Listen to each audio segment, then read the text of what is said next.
Bonjour à tous, ici Amélie. Merci d'être sur ma chaîne dédiée à l'économie domestique et à la propreté. On va plonger directement dans le sujet, alors restez avec moi. La fête de la Saint-Nicolas est connue non seulement des adultes vraiment croyants, mais aussi des tout-petits, car ce jour-là, ils attendent tous des cadeaux que le saint mettra dans la pantoufle ou sous l'oreiller. Mais, malgré la notoriété de cette fête, tout le monde ne sait pas qui était Nicolas le Merveilleux, quelles sont les coutumes associées à cette fête et quel chiffre honora sa mémoire en 2024. La signification de la fête.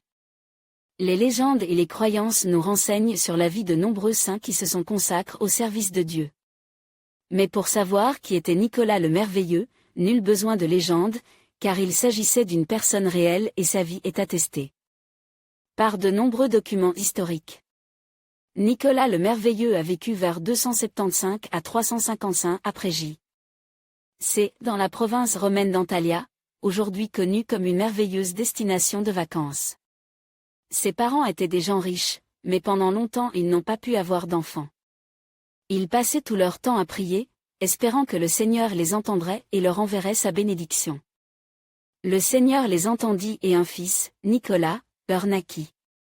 En remerciement, les parents de Nicolas firent le vœu que leur fils soit donné pour le bien de la religion. Orphelin de bonne heure, Nicolas n'avait que la religion et l'étude de la parole divine. Son oncle, l'évêque Potarski, s'intéressa à ses réalisations et l'ordonna prêtre de la paroisse en raison de son comportement pieux. Les paroissiens sont tombés amoureux de Nicolas pour son bon cœur, sa pureté et son empressement à toujours venir à la rescousse dans les moments difficiles. À lire également alors que la majeure partie de la population attend l'arrivée de la nouvelle année, les fidèles se préparent au jeûne de Noël. Qu'est-ce que? Après la Mère de Dieu, Nicolas le Merveilleux arrive en deuxième position pour le nombre d'icônes écrites en son honneur. Et d'églises orthodoxes et catholiques construites. Attention!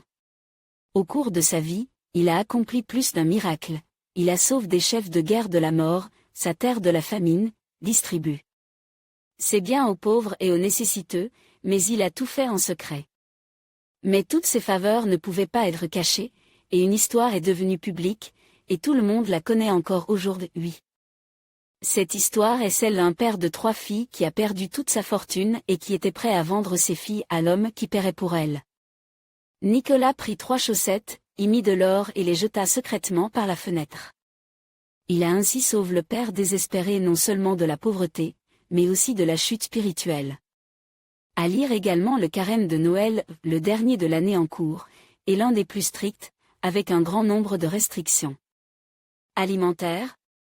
Après la mort de Nicolas, son corps a commencé à sécréter un onguent curatif. Aujourd'hui, les reliques du saint peuvent être vénérées dans la basilique catholique de Bari. Il est considéré comme l'intercesseur des innocents condamnés, le patron des marins et des voyageurs, ainsi que des orphelins. Quelle date? De nombreux chrétiens orthodoxes savent à quelle date la mémoire de Saint Nicolas est commémorée. En 2024, comme toutes les années précédentes, le jour de la Saint-Nicolas tombe le 19 décembre.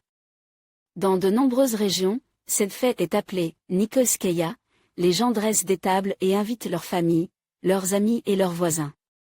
Cette fête est particulièrement appréciée des enfants, car ils savent que le saint leur apportera certainement un cadeau qu'ils mettront secrètement sous l'oreiller ou dans une chaussette. C'est Saint Nicolas qui est devenu le prototype du Père Noël, qui, la nuit, descend par la cheminée et dépose des cadeaux sous l'arbre de Noël. À lire également depuis des temps immémoriaux, les chrétiens orthodoxes observent le jeûne de Noël, priant sans cesse, donnant tradition et rituels. La Saint-Nicolas, comme de nombreuses fêtes chrétiennes, a ses propres signes et coutumes.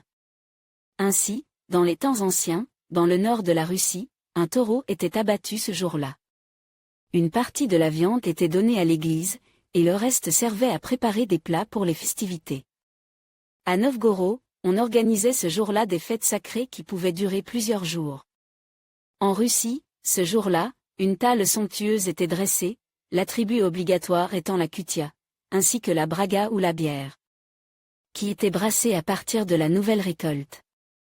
Pour les enfants, on préparait des biscuits ordinaires, les Nikoleshiki. En Russie, le jour de la Saint-Nicolas marquait également le début des rencontres. Les jeunes étaient particulièrement préparés à ces rencontres, ils préparaient le bois de chauffage, négociaient tous les details. Cousaient des tenues pour les spectacles folkloriques traditionnels. En Russie, après le jour de l'adoration de Nicolas, les gelées de Nikosque commencent. Si le temps est froid ce jour-là, l'hiver sera glacial. Si le temps est ensoleillé et chaud, il ne faut pas s'attendre à des journées d'hiver froides. De nombreux croyants s'intéressent à ce qui peut être fait ce jour-là et à ce qui ne peut pas l'être. L'Église orthodoxe ne mentionne pas d'interdiction particulière concernant les tâches ménagères, mais selon les traditions populaires. Le jour du Saint, il n'est pas utile de faire la lessive, la couture et les réparations. Ce jour-là, il est également déconseillé de prêter de l'argent, car vous risquez de jouer de malchance. Mais s'il y a des dettes, il vaut mieux les abandonner, afin que la famille ne soit pas pauvre l'année suivante. À lire également, les Russes fêtent le Nouvel An selon les traditions généralement admises, ils commencent à se préparer aux fêtes. Dès la deuxième quinzaine de décembre. Le jour de Nicolas le Merveilleux, il est nécessaire de prier le saint lors de l'office du matin. En suivant l'exemple de vie du saint, il ne faut pas passer par la mendicité, mais aider modestement, sans s'enorgueillir de sa générosité. Ce jour-là, tôt le matin, le propriétaire de la maison doit faire le tour de sa cour, faute de quoi sa famille risque de connaître des difficultés au cours de l'année à venir.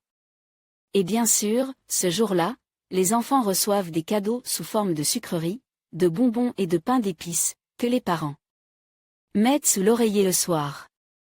Le jour de la Saint-Nicolas, on dresse toujours une richtale, on invite tous les voisins et on organise des festivités. Il s'agit d'une fête lumineuse, il ne faut donc pas être triste ce jour-là, mais le passer dans la joie et l'amusement. Que pensez-vous de cet article ?